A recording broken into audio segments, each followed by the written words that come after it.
చాలామందిలో ఉన్న సందేహం కార్తీక మాసంలో ఒత్తులు ఎలా అంటే మనం చేసుకోవాలా అంటే ఒకళ్ళు ఈ మధ్యన అడిగారు.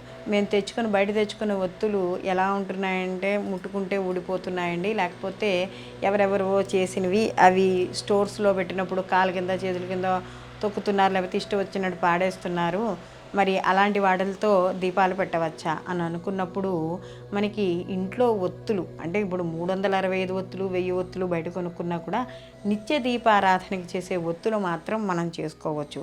అలాగే ఈ కార్తీక మాసంలో వెలిగించే కుంభ ఒత్తులు, త్రిలద ఒత్తులు అంటే 3 ఒత్తులు కలిపి ఒక ఒత్తుగా చేసినప్పుడు మనకి బిల్వదళం ఎలా వస్తుందో అలాగే 3 ఒత్తులు వస్తాయి.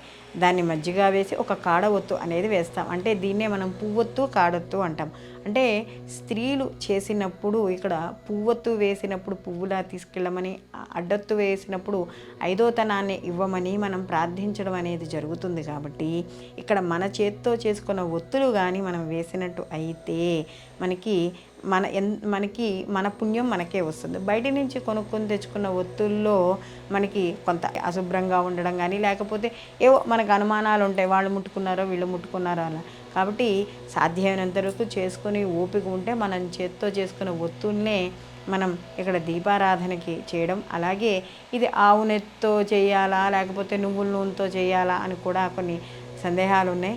ఏదైనా వాడవచ్చు, ఇబ్బంది ఏమీ లేదు. నువ్వుల నూనెైనా వాడచ్చు, ఆవు నేతి ఒత్తులతోనైనా ఇక్కడ మనం వెలిగించుకొని దీపారాధన చేసుకోవచ్చు.